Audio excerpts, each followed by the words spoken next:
Hello and welcome to the ID Talk podcast. My name is Peter Counter and I am the editor-in-chief of FindBiometrics, which is reporting live from Money 2020 USA in Las Vegas. Our very own Doug OGorden is on the exhibition floor this week, speaking to the leaders in biometrics, identity verification, and authentication in the FinTech space. And that's why on this special episode of ID Talk, he interviews Tom Thimot, CEO of AuthID.ai.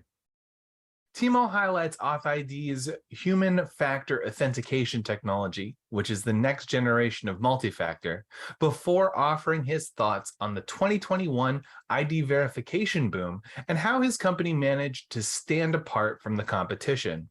He explores use cases for ID verification in other sectors like healthcare and gives us a preview of what's next in the wake of what he terms as the FinTech bust.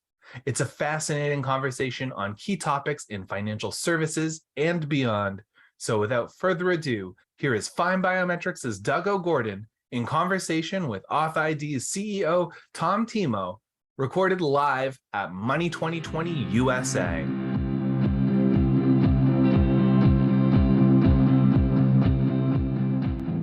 Hi, FindBiometrics and Mobile ID World listeners. Doug OGorden here.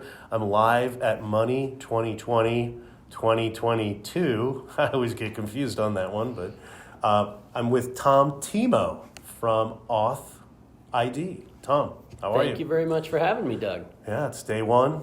It's day one. It's early still. Yeah, it's a good event, though. What are you showcasing at Money 2020 this year? Money 2020, we are highlighting human factor authentication. Love it. And you might ask, what is human factor authentication? What is human factor? It is the next generation of multi-factor authentication, which today our multi-factors are a password, which is the point of 80% of all data breaches and almost all fraud, and a PIN code that is sent to your phone as a second factor. So the world recognizes that passwords are a problem and is slowly but steadily moving towards FIDO passkeys to be the primary authenticator.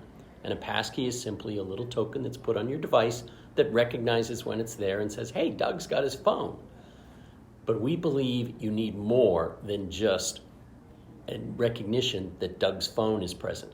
There are times, either when the transaction is high value, you're trying to access very sensitive information, or some other risk factor, that we need to make sure it's not just Doug's phone, but that Doug's actually the person holding the phone. That's human factor authentication. Sure. Awesome. Remote, we're pivoting into remote onboarding, and this is good Yep. for you here. Remote onboarding and ID verification technology has become integral in the digital banking world, and we're seeing that legacy banks are embracing this technology. What other financial use cases are you seeing traction in, not just banking, finance, payments? And what about other verticals like government services and healthcare where you could use this same technology? Where are we going with all of this? Absolutely. I mean, any place that it really matters who the person is that's making the transaction. You know, sure, you're buying $10 worth of paper towels online, probably don't need to use a facial biometric. But if you're accessing patient records and healthcare information about an individual, you probably want to make sure that the person accessing it is who they represent themselves to be. They're your doctor, not someone else's doctor, or someone trying to get access to your information. Likewise, in financial services, when I'm wiring money out of my account, I don't mind that you make sure it's me.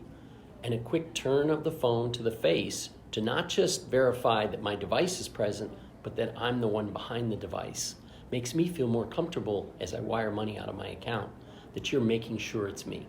Yeah, it's a better experience. It's definitely a better experience. And thankfully our kids have taught us through things like Snapchat that taking a selfie is not such a bad thing. Yeah, it's coming when all those kids grow up, and that's really soon, I think. Because I'm getting old. That's really the only reason why it's happening. In 2021, we saw over $3 billion of venture capital injected into the digital verification industry and remote onboarding space as sectors exploded from activity of longtime markets promoting these new technologies.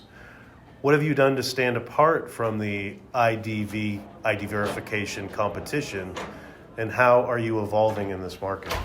Yeah, I think if you look at the explosion of money that's invested in identity verification over the last couple of years, you've seen most of it first is onboarding. And as we had this FinTech bubble, do we call it that now? That a lot of them. It was all about how many people can I sign up? How many do I sign up? So everything was about origination. And origination's important, but it's also important that once you have a customer, they keep coming back. And we always thought that it was better long term to focus on making it easy and efficient and secure for customers to keep coming back. A good experience. A good experience. And if you look at it from running a P&L, a recurring revenue model is always better than a one-time revenue model. And people coming back over and over again, you make the experience very seamless, very simple, and you ensure there's no fraud and no data breaches, and people will keep coming back. And thus it leads to a subscription model and a long, steady revenue stream. Relationship. And it's a relationship with your customer and their customer. Yeah. And that's where we've chose to make all our focus. This is a special year next year for us. It's our 20th annual year in review. So we do a research project on biometrics and identity, and it's 20. We're going deeper.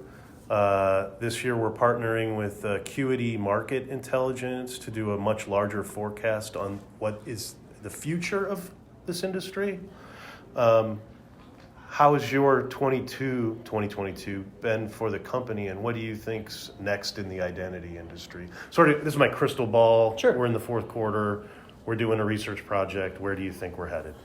Well, I think first, if you look at the times historically that the best long-term companies and technologies have come from, it was after the dot-com bust, it was after the global financial crisis.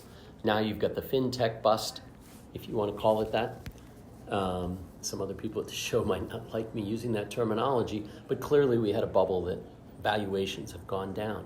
But that is the time that you turn inward and focus on building the best products. And we have devoted this entire year to moving from just offering an onboarding and passwordless solution to offering a human factor authentication, which is not just the device, but is also the human behind the device. And we've used this time to keep our heads down, build really great product, and bring that product to market at a time that others are scrambling to find every piece of revenue that they possibly can. And we think this is the time you build the company for the long term. Awesome. What's the best way for our readers to get a hold of you when they need your services and have questions about integrations? Absolutely. Come to AuthID.ai, click on Contact Us, and we'll be happy to speak to you. If you're here at Money 2020, come to our booth. We're also at Octane and many other shows. So we look forward to the opportunity to demonstrate why human factor authentication is the future of multi-factor authentication. Awesome. Have a great show. Hey, thanks a lot, Doug. Thanks, Tom. And so concludes our interview with Tom Thimot, CEO of AuthID, recorded live at Money 2020 USA. Learn more about the topics discussed in this episode by visiting AuthID.ai or clicking on the links in the show notes. And for more Money 2020 coverage straight from Las Vegas, stay posted to FindBiometrics.com. I want to thank Tom for participating in this episode, and thank you to Doug OGorden for conducting the interview. Our podcast theme music is by Logomrad. I have been your host, Peter Counter. Thank you for listening to the ID Talk podcast.